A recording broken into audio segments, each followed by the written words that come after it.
You've a new initiative starting, Willie. Can you tell us briefly what it is? Well, it's one that we've been thinking about for a while.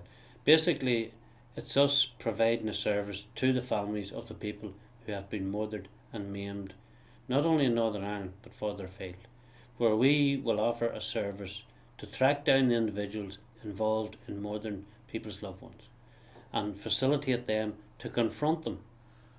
That the families who want to do this, and I have to say, this is all within the law. There's going to be no bragging any laws here. This is facilitating the families walking up to the murderer of their loved ones and saying, why did you kill my mother? Why did you kill my father? I want an answer from you. And that could be coming out of their chapel, it could be leaving their children to school, it could be at their front door, it could be while they're out doing their shopping. But we will provide that service for a number of families who would like just to look them straight in the eye and say, why did you torture and murder my brother, my father, my mother, whatever. What's the overall objective? Do you want to bring these people to court? Is that what you want, to see them in to court, tried for what they've done? People might say this is antagonistic, provocative. How do you view that? Well, people can say whatever they want. I don't care what people say. This is not about bringing people to court. That's another process we have ongoing. This is about providing families with the opportunity to look the murderer of their loved one in the eye and say to them, why did you kill my father when he was coming out of church? Or why did you kill my father while he was delivering the milk?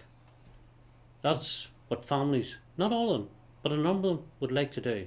And even people who have been injured, left in wheelchairs, want to look the man in the eye who put the bomb under his car and say, why did you do that? You having to do this because you and the families that you will work with feel that the authorities, the security forces, and indeed the British government have failed you over the years. Exactly.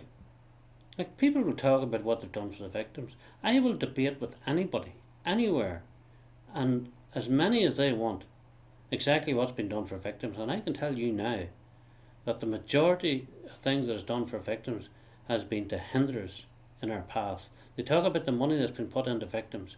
The money that's been put into victims is not going directly to victims. It is going to do everything but help the victims. When do you intend this to get off the ground? Well, you will see very shortly that some has actually happened and has been very successful. It's nice to see the terrorists running, and it does give you a satisfaction whenever you see them running and hiding in a car and locking the doors. It gives you great satisfaction to see them for what they are, cowardly scum.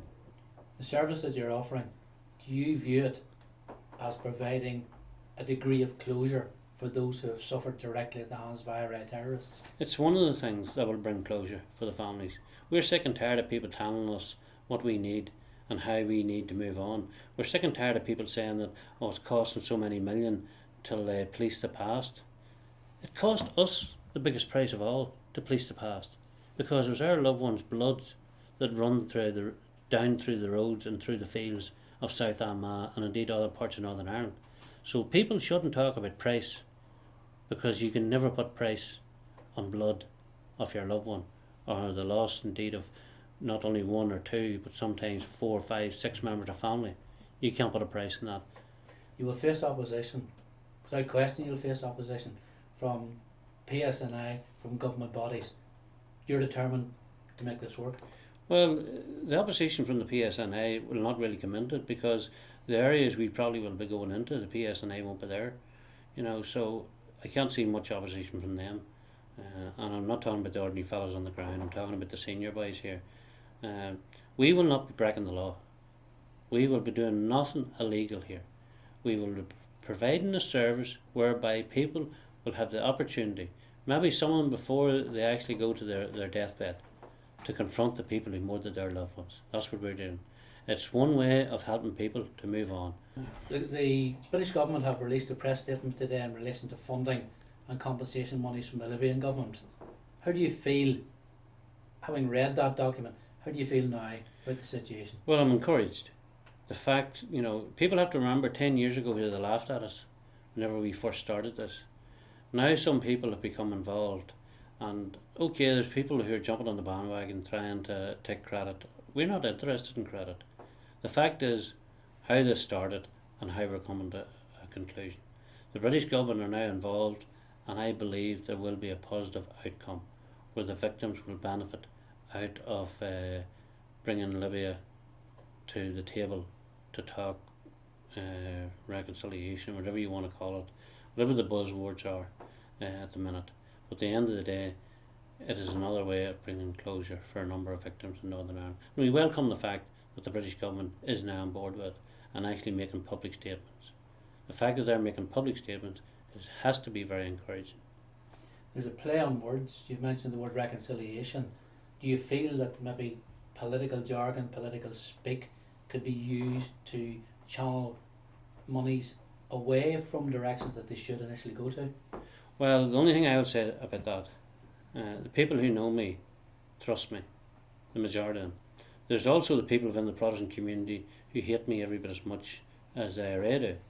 Them people will condemn no matter what happens, but the one commitment I can make, there will be nothing going to anybody that's not entitled to it. That is the only commitment I can make. And people who know me will know what I mean by that. And I give my word on that. You're the initial mover on the Libyan compensation funding, and have been a prime force behind the movement to get compensation. Do you fear now that you're so close, politicians could come in, take over, and the monies could be diverted into political channels rather than for the need, the victim themselves? Well, it's not the first time people have tried to close fair down. They've been trying from when we first started to close it down. We aren't going anywhere. That's the bottom line. We're here and we're here to stay. And the sooner they realise that, the better. The only thing that's happening in our organisation is we're getting bigger. And we're getting bigger and bigger. And the more they try to hammer us into the ground, the more we will stand. The one good thing, and this is something they should always remember, the only time that the prod will stand up is when their back is against the wall. Well, our back has been against the wall from 1970, and we're standing up. Unfortunately, we didn't realise that we had to look to two fronts. We're now realising that we have enemies in both camps, not just the one. Is there a timescale as to when this money will actually physically become available to groups such as yourself?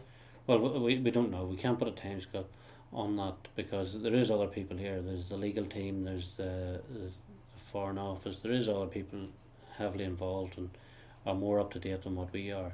We're only part of a cog. Do you will monitor the situation closely? Oh, very much so. Yeah, and again I'll say that there will be nothing going to anybody that's not entitled to get it.